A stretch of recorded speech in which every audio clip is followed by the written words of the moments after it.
Assalamualaikum warahmatullahi wabarakatuh. Alhamdulillahirabbil alamin. Jamaah kampung takwa, astain rahimakumullah. Mari kita lanjutkan lagi masih di surat Al-Qasas.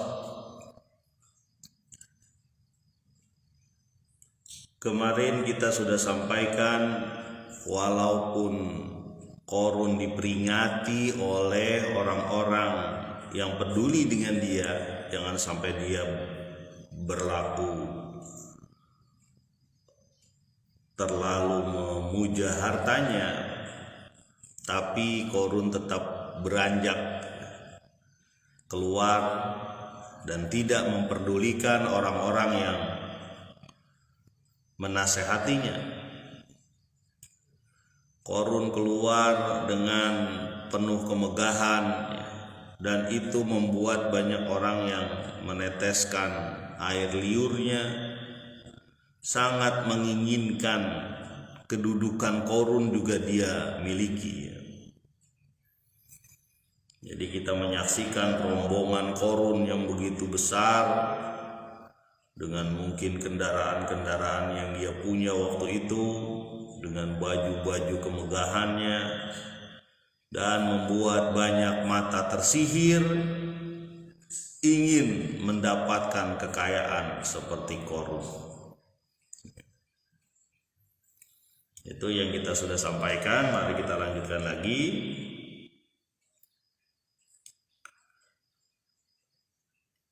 Ayat yang ke-80 surat Al-Qasas. Bismillahirrahmanirrahim. Wa qala alladziina utul ilma wailakum thawabullahi khairul liman amana wa 'amila shalihan wa la yulaqqaha illas sabirun. Berkata orang-orang yang mendapatkan ilmu, celakalah engkau, bahwa pahala atau ganjaran dari Allah lebih baik bagi orang yang beriman dan beramal soleh, dan tidaklah ditemui ganjaran atau pahala dari Allah kecuali orang-orang yang sabar. Nah, ini segolongan lain yang berbeda ketika melihat kemegahan Qarun. Ada golongan yang terbelalak matanya, netes air liurnya, ingin menjadi Qarun, ya. Tapi ada orang yang mempunyai ilmu. Nah, ini ilmunya dipakai untuk kebenaran, ya, bukan untuk kejahatan atau kemaksiatan, ya. Ilmunya dipakai untuk kebahagiaan dia dunia dan akhirat, bukan cuma di dunia, ya. Nah, orang-orang ini mengatakan, orang-orang yang mendapatkan ilmu, ya, ini penting nih, karena jangan sampai kita menuntut ilmu itu karena untuk dunia, ya, bukan, tapi untuk kebahagiaan dunia dan akhirat. Kalau kita menuntut ilmu untuk kaya misalnya, ya kamu ngapain sekolah di situ, biar saya gampang dapat kerja, nanti kan saya kaya. Bukan begitu, nuntut ilmu itu untuk ridha Allah, ya. Kenapa banyak orang kaya juga tidak diridhai Allah? Itu masalahnya. Ini kasus-kasus Qarun begitu, ya. Sementara orang-orang ini dia punya ilmu dan bisa membedakan tuh antara yang hak dengan yang batil. Itu ilmu yang benar tuh begitu, ya. Sehingga menjadi panduan dia berjalan di muka bumi ini, ya. Tidak berlaku bagho kayak si Qarun ini, ya. Mereka berkata, wailakum thawabullahi khairun. Celaka kamu, gitu. Dia ngomong sama siapa? Itu sama teman-temannya yang pengen hartanya Qarun, ya. Celaka kamu, ganjaran Allah itu lebih baik dari kekayaannya Qarun, ya. Itu menipu, ya.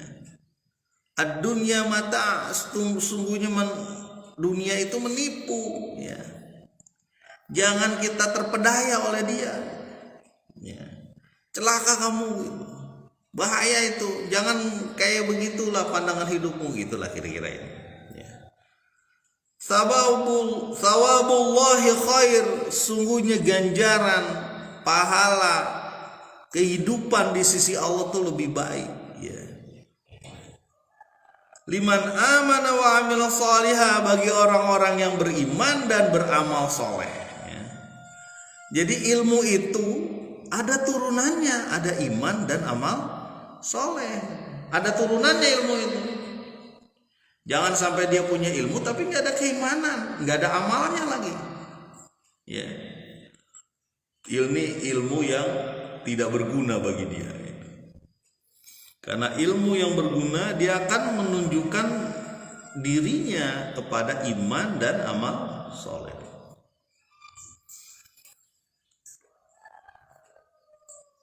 Wala yulaqaha illa sabirun, dan tidaklah dapat ditemui ganjaran Allah ini, ya. Karunia dari Allah ini tidak akan ditemui kecuali orang-orang yang sabar. Ya, illal ladzina amanu wa amilus solihat wa tawassaw bil haqq wa tawassaw bis sabr. Sabar apa? Sabar terhadap nilai-nilai dunia. Orang-orang ini adalah orang-orang yang sabar ketika melihat ukuran dunia, ya. Melihat orang lain punya harta, sabar, dia nggak pusing, ya. Dia nggak pusing melihat kekayaan orang lain, manusia gitu, nggak pusing dia, karena dia sudah tahu ukurannya, ya. Dan dia sudah beramal, ya, beriman dan beramal, mempraktekkan apa yang dia imani. Ketika dia punya harta, dia sedekahkan, dia ingat orang lain, tidak berlaku zalim terhadap hartanya, tidak berlaku zalim terhadap cara memperoleh hartanya, tidak berlaku zalim terhadap membelanjakan hartanya. Jadi walaupun dia punya harta sedikit, ya, dia akan berlaku adil. Begitupun ketika dia punya harta banyak, dia berlaku adil. Itu iman dan amal soleh yang diwujudkan dari ilmu. Ada ilmu sebelumnya, makanya penting untuk mencari ilmu, ya. Jangan merasa santai aja, santai lah, saya kan udah begini, ngapain lagi saya cari ilmu. Enggak begitu. Ilmu itu ada ukurannya, ya. Semakin berilmu dia, semakin tunduk dia. Kang Robi apa kabar? Mudah-mudahan tetap semangat. Semakin berilmu dia, semakin tunduk dia, seperti ilmu padi, kan. Kita sudah tahu lah orang di sini, apalagi di Bogor ini, ya, mengertilah masalah tanaman, ya, sedikit. Jadi semakin orang berilmu, semakin beriman orang itu, dan semakin beramal orang itu. Itu ciri-ciri itu, ya. Semakin banyak ilmunya, semakin tunduk dia kepada Allah, semakin keluar amalnya. Sodakonya juga semakin banyak. Jadi wajar kalau banyak di satu kampung itu orang yang pelit. Kenapa? Ilmunya kurang. Ilmunya kurang. Ilmu yang mengajak menuju Allah, ya. Mungkin dia pinter dalam berdagang, pinter dalam bertani, pinter dalam beternak, pinter dalam bisnis, pinter dalam memperbaiki apa, servis dan sebagainya. Tapi dia tidak pinter mendidik dirinya sendiri. Ya, ini ilmu, teman. Makanya kita cari ilmu itu, jangan diem aja. Santai aja lah, nanti juga kedengeran di YouTube. Gitu, sekarang mau begitu kan. Nanti bisa kita lihat ceramahnya tuh. Bisa kita lihat orang-orang yang ini, banyak ustaz-ustaz di YouTube. Iya, betul. Sekarang orang bisa lebih baik dalam mendapatkan ilmu, lebih cepat, ya, lebih gampang.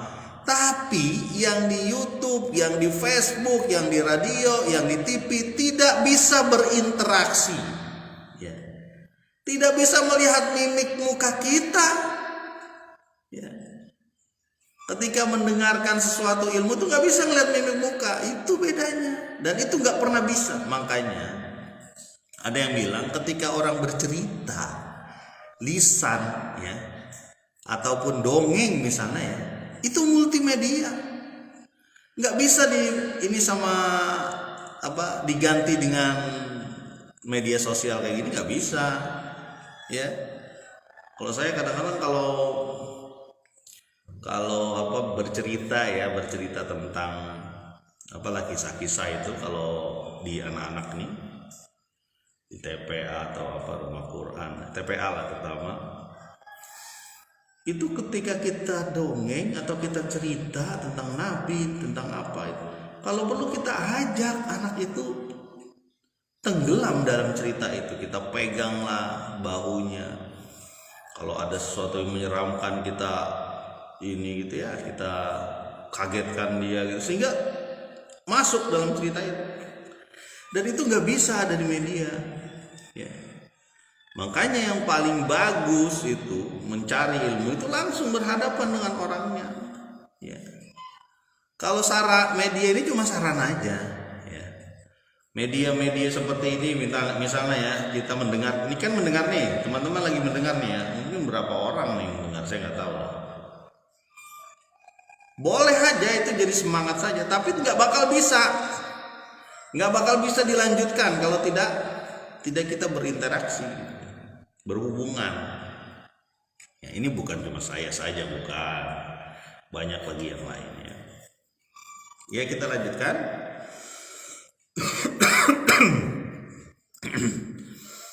Jadi ditetapkan bahwa tidak ada yang bisa menemui apa ganjaran Allah kecuali orang-orang yang sabar. Sabar apa? Itu tadi nilai-nilai dunia. Mereka ini punya timbangan sendiri, yaitu timbangan akhirat. Jadi dia nggak silau itu ngelihat orang megah kayak gitu, istana kan, rumahnya istana, dan nggak silau dia. Apalagi ngangen-ngangen kayak rombongan sebelumnya ya, kan angan-angan dia. Coba kita dapat harta kayak dia, pasti kehidupan kita bahagia dah. Nggak ada orang yang nagih utang, nggak ada orang yang ngurusin kontrakan misalnya. Kalau lagi ngontrak, ini bukan nyindir yang ngontrak, bukan, karena saya juga dulu ngontrak, sama kontraktor juga kita. Nggak ada orang yang ngejar-ngejar kita gara-gara bisnis kita macet. Coba kalau kita dapat kayak Korun tuh, pasti kehidupan kita nyaman ya.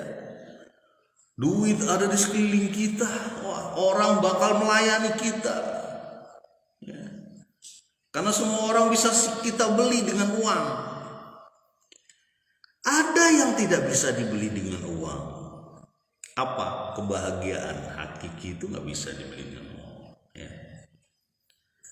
Banyak orang yang, coba aja lihat itu, ada orang-orang kaya yang matinya bunuh diri. Ya aduh, kata saya, sengsara amat itu. Pasangan terkenal, selebritis, ini dan itu, cerai, aduh gimana. Jadi kebahagiaan itu bukan karena harta, bukan ya. Jangan salah ini, kita harus memperbaiki timbangan kita ini. Jangan-jangan timbangan orang-orang yang pengiler lagi bahasanya apa sih bagus? Apa ya, bukan pengiler ya. Orang yang terpesona dengan hartanya Korun. Nah, ini bahasanya lebih halus. Jangan-jangan timbangan kita timbangan itu. Ya. Jadi ukuran kebahagiaan keluarga diukur dengan harta, itu salah timbangannya. Ya. Ini saya harus sampaikan dan saya harus ulang-ulang. Kenapa? Biar masuk ke dalam otak. Masuk ke dalam otak, masuk ke dalam hati kita. Benar, bukan harta kebahagiaan itu. Kebahagiaan itu ada di ridho Allah. Ada kasih sayang Allah di situ kebahagiaan. Makanya makan sama tempe itu nikmatnya luar biasa itu kalau kita bahagia ya. Ya enggak? Tapi makan sama ayam, burger, apalah macam-macam itu, tapi sengsara, nggak enaknya. Yang enak makan sama yang lezat-lezat terus bahagia ya, itu semua orang yang mau ya. Jemaah kampung takwa astan rahimakumullah, kita lanjutkan. Nah, ini di ayat ini ya, ayat tentang pembinasaan Korun. Nah, ini di ayat yang ke-81 surat Al-Qasas. Jangan coba-coba viral kayak Korun lah, kira-kira begitu ya. Terkenal gara-gara Korun. Ini ayat ini nih. Ayat ke-81 surat Al-Qasas. Fa khasafna bihi wa bidarihil ard. Ya. Fama kana lahu min fi'ati yansurunahu min dunillah wa ma kana minal muntasirin. Lalu kami benamkan Korun dan rumah-rumahnya ke dalam bumi. Kami benamkan Korun dan rumah-rumahnya ke dalam bumi, ditenggelamkan, bres. Ya.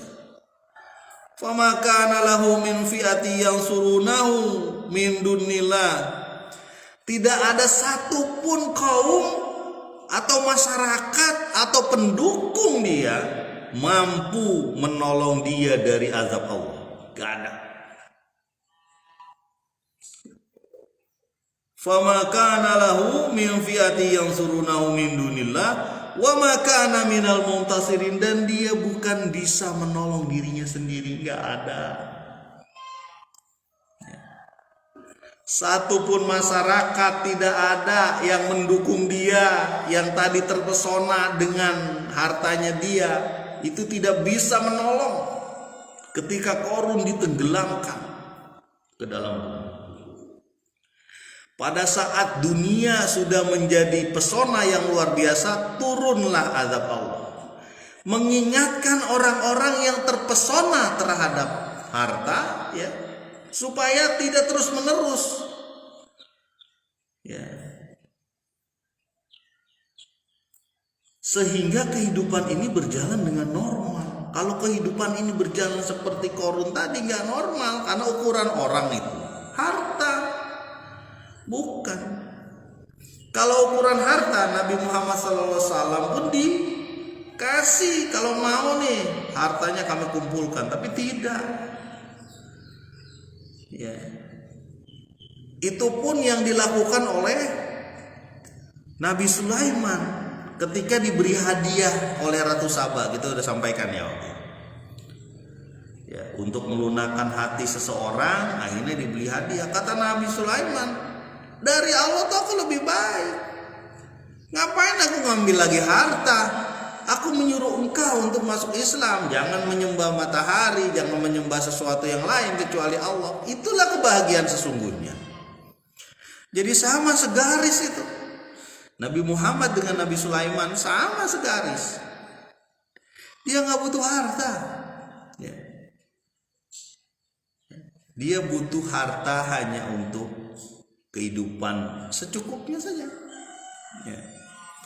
Pak, berarti kita nggak boleh kaya dong, Pak? Boleh, jangan salah. Anda harus ingat timbangannya yang dirubah. Ya. Bukan keadaannya. Banyak orang kaya infak, banyak. Ya, orang kaya terus infak, kemudian wakaf, dia ada ratusan mungkin miliaran wakaf, nggak apa-apa, boleh, bagus mah. Yang tidak boleh itu menganggap harta itu satu-satunya yang mengekalkan dia dalam kebahagiaan, nggak boleh. Ya, coba kita lihat siapa sih Korun itu? Ya. Ada beberapa riwayat memang ya, ada yang mengatakan di zaman Musa, ada yang mengatakan setelah Musa ya. Tapi ini orang terkenal gara-gara sesuatu yang tragis menimpa dirinya.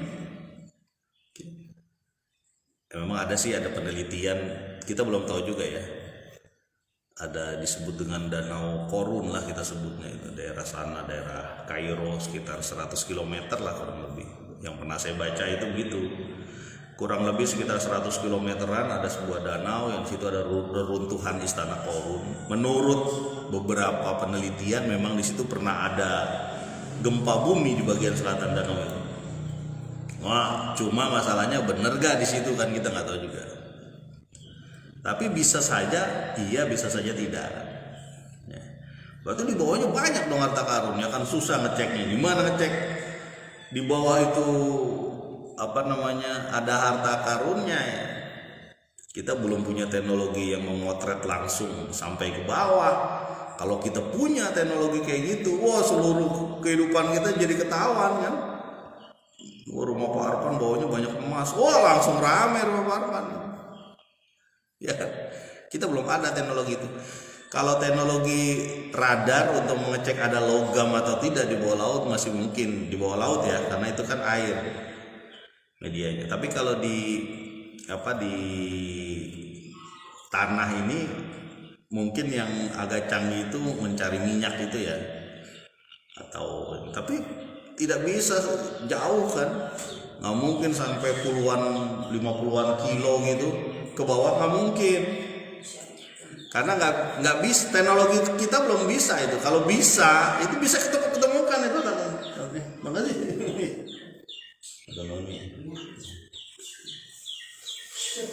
Jamaah kampung takwa Asten Rahimakumullah dan teman-teman yang mendengarkan siaran ini, jadi famakana lahu min fiati yang surunahu min dunillah, nggak bisa tuh ditolong tuh, udah nggak bisa lagi ya, jeblos sama sekali ke situ ya. Bersama disebutin ini ya, fa khasafna bihi wa bidarihil ard, dan bersama darihil ard, dari itu ada rumah, rumah. Artinya tidak cuma Qarun yang masuk ke dalam situ, berarti rumahnya, gudangnya, segala sesuatunya gitu. Kalau pembantunya masuk nggak bisa saja ya, kita nggak tahu juga. Yang jelas terjadi sesuatu yang berat, yang besar pada saat itu ya. Ada orang kaya yang luar biasa dimasukkan ke dalam rumah.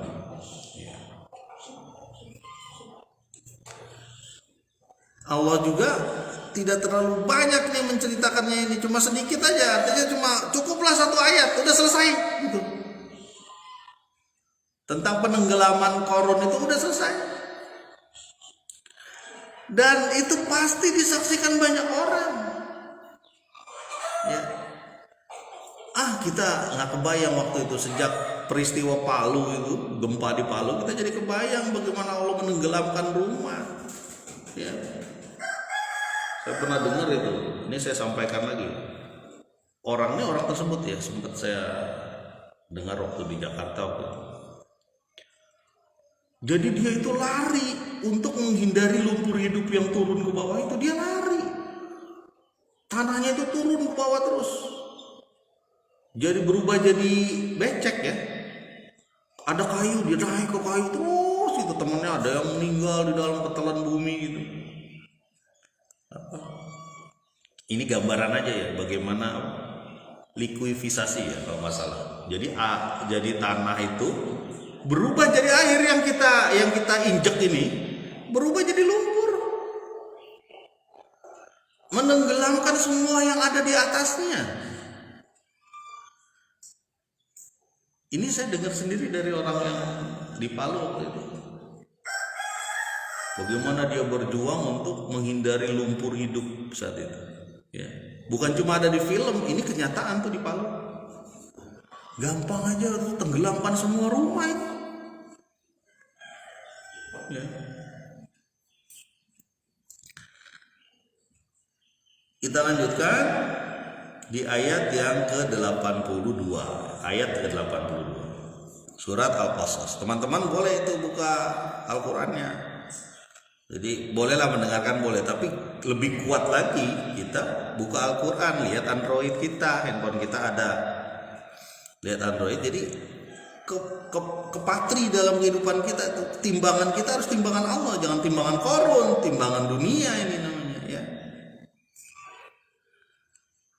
Wa asbahal ladzina tamannaw makanahu bil ams yaquluna wa ka'anna Allah yabsutur rizqa liman yasha'u min ibadihi wa yaqdir laula amanna Allahu alaina la khasafa bina wa ka'annahu la yuflihul kafirun. Dan jadilah orang-orang yang berangan-angan kemarin ya, supaya mendapatkan tempat seperti Qarun ya, Mereka berkata, wahai, benarlah Allah melapangkan rizki bagi siapa yang dikehendaki dan membatasinya, ya, atau menguranginya. Jika saja tidak ada karunia dari Allah terhadap kami, terhadap kita, pasti kita akan ditenggelamkan juga. Dan aduhai, sangatlah tidak beruntung orang-orang yang kafir, yang ingkar. Siapa yang ngomong nih? Siapa yang ngomong? Orang-orang yang ludahnya keluar melihat kekayaan. Baru kemarin, tidak ada satu hari, kira-kira kemarin lah, satu hari ya. Satu hari yang lalu dia mengangan-angankan bertempat seperti Korun, mendapatkan kedudukan seperti Korun. Ya. Baru satu hari. Ya. Wa asbahal ladzina tamannau makanahu bil ams. Baru kemarin. Ya, bil ams. Orang-orang yang menginginkan kedudukan seperti Fir'aun, lalu melihat kejadian yang menggetarkan hati, merontokkan jantung, ya. Matanya yang tadinya membelalakan mata gara-gara matanya yang tadinya membelalakan mata, ribet amat. Matanya yang tadinya dipergunakan dia untuk melotot melihat kekayaan Korun, sekarang matanya juga yang apa? Yang melotot melihat azabnya Korun. Yang dia katakan apa? Yaquluna wa ka'annallahu yabsutur rizqa liman yasha. Aduhai, benar Allah itu memberi rezeki pada siapa yang Allah kehendaki, memanjangkan rezeki pada siapa yang dikehendaki, dan mengurangi rezeki pada siapa yang dia kehendaki. Ya. Kalau saja kami tidak mendapatkan rahmat Allah, pasti kami akan dihancurkan juga, dibenamkan juga seperti Korun. Ya. Yaquluna wa ka'anna Allah yabsutur rizqa liman yasha min ibadihi wa yaqdir. Laula amanna Allah alaina la khasafa bina wa ka'annahu la yuflihul kafirun. Benar-benar, aduhai, betapa orang-orang kafir itu tidak beruntung. Ya, di sini disebut kafir loh. Padahal Korun itu tidak menyebutkan kata-kata kekafiran, tapi dia sebenarnya adalah mendurhakai Allah, mendapatkan anugerah tapi dia durhaka. Itu disebut kekafiran juga tuh. Jadi jangan salah. Ini kafir secara makna ya. Ada orang-orang yang kafir secara makna. Kafir kan artinya ingkar, tidak mau bersyukur. Ya, jadi bisa saja orang-orang kaya di sebagian kita, mungkin di kampung ini atau negeri ini, ya, itu kafir secara makna, karena dia nggak mau mensyukuri nikmat. Ya, banyaklah kejadian-kejadian kayak gitu. Dan ini bisa saja terjadi di banyak tempat. Mudah-mudahan kisah Korun ini mengingatkan kita lagi, kita harus pakai timbangannya Allah. Coba di tagline itu, pakai timbangan Allah. Ya. Baru kita merasakan kebahagiaan. Ya. Mudah-mudahan bermanfaat. Subhanakallahumma wa bihamdika asyhadu an la ilaha illa anta astaghfiruka wa atubu ilaik. Assalamualaikum warahmatullahi wabarakatuh.